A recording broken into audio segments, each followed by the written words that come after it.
This weekend is so good that even Friday nights got bangers. They do. So let us go to Charlottesville, Virginia, where Florida State will open ACC play against a very plucky Virginia Cavaliers team. They've been very good this year. Now, a lot of that has been against overmatched opponents. The one ACC game they played, they kind of collapsed in the third quarter against NC State. Couldn't handle the duo of CJ Bailey and Hollywood Smothers. And yes, I just wanted to say Hollywood Smothers. But that's what I'm going to order for lunch today, by the way. Oh, yeah. Everyone loves the Hollywood Smother. So this game is very interesting because it is a road favorite on a weeknight. And I have always said, be wary of the road favorite on a weeknight. Florida State is a 7-point favorite in Charlottesville on a Friday night.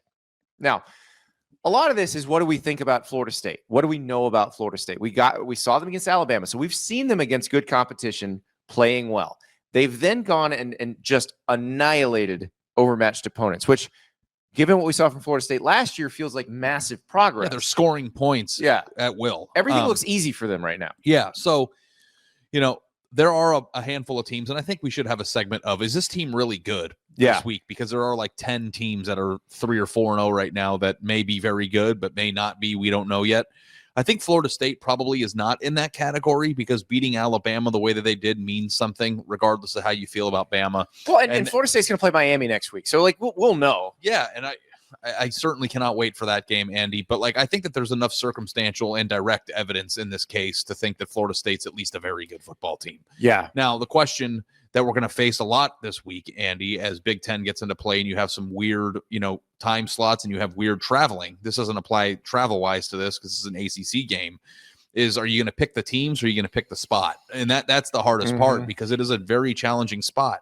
And you would think, too, with Florida State looking ahead, maybe, to what. Yeah, Miami's off this week. Florida State has to play a conference game, so they're in different situations. But I also think Florida State has not really been challenged, and I think that they'll probably get up for the idea of a challenge here. And Virginia should challenge. This is not going to be easy. I don't think they go in there and just roll Virginia, but I do think they're capable of beating Virginia comfortably. Yeah. So I think that there are multiple games this week where you're just like, oh, well, I really feel good about the team. I feel good about their ability, but this is just a really bad spot. And maybe we're going to get to that when we get to USC, Illinois, for instance. That's not an easy place to travel to if you're USC. Well, but I don't know that I feel that way. I know that we always think about the weeknight grab ass that can occur in these games. I am pretty confident that Florida State is probably at least a touchdown better than Virginia. Well, the thing is, Tommy Castellanos has looked great. Everything we thought about him was wrong. He's been remarkably consistent. He's been really good for this Gus Malzahn offense. He looks like a great fit in it. They have playmakers on Florida State's team. But I will say Chandler Morris, another blast from the past name, has been great at Virginia. And Chandler Morris, remember, signed with Oklahoma. Then he was at TCU. Then he was at North Texas. He's been all over the place. Yeah. So are you thinking about getting froggy here or what?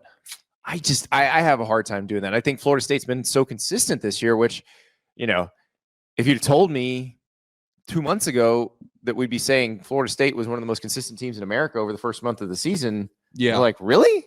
Yeah. And I think I do find that Mike Norvell will continue to capture the emotion that they're playing with. It's 66-10 against Kent State. That doesn't really mean much.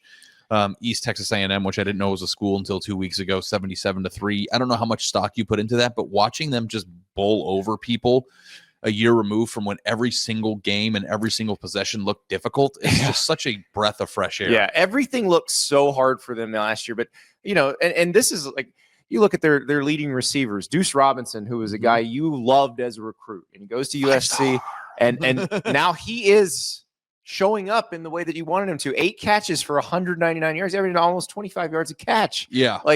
And the thing is, they've really been able to spread the ball around.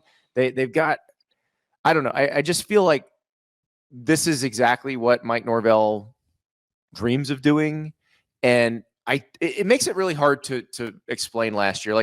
For example, I was at Oklahoma this past week and watching Marvin Jones Jr. play great for the Sooners. Marvin Jones Jr. transferred from Georgia to Florida State before last season, and he wasn't very good at Florida State. Like, nothing about last season at Florida State makes sense.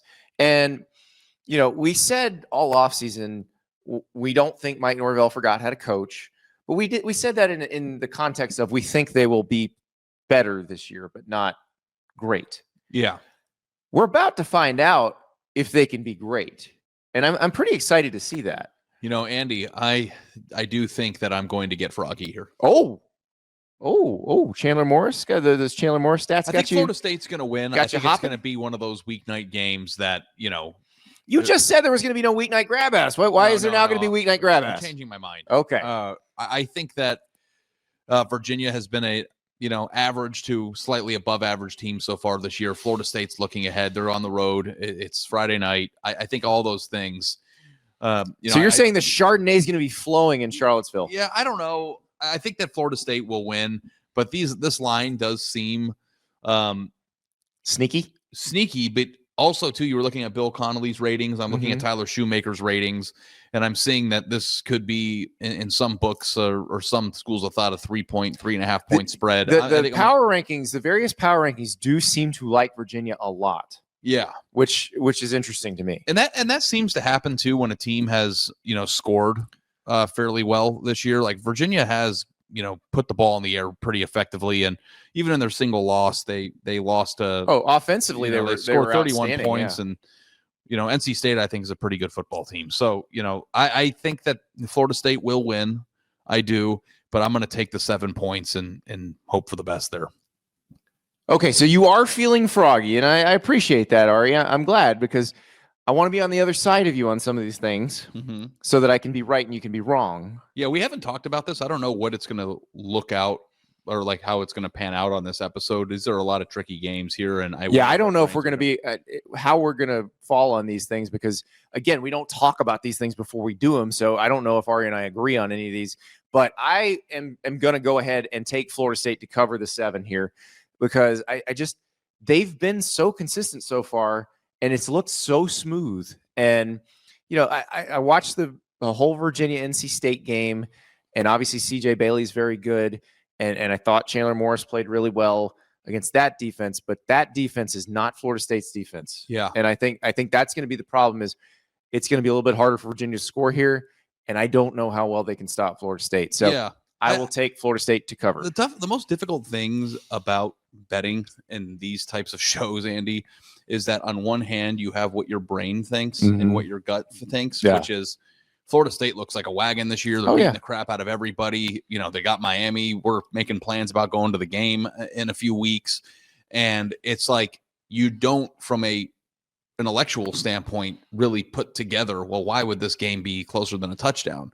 But then when you start using advanced stats and tools and power ratings and you start to picture the spot, like that's kind of why I flipped there at the end. Like I know that picking and also you don't always have it, and this is one of those traditionally tricky situations when a team plays a weeknight game, they are the focus of the entire nation. Like this game will be the only one college football fans are watching at that time.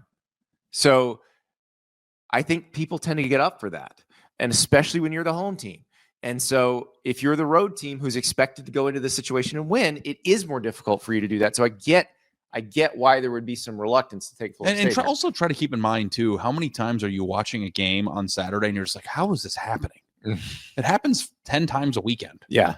And I'm just going to pick this to be a how's this happening game. Yeah. And we'll see. And then my hope, because we have really wonderful plans to see some palm trees in Tallahassee. There's palm trees, right? There are palm trees in Tallahassee. Yes. Hope that those plans don't, get ruined over the weekend. But for the time being, it seems like a fun time. I think that 7 points with the power ratings, I'll take the 3.5 points to 4 points of value and hope for the best there.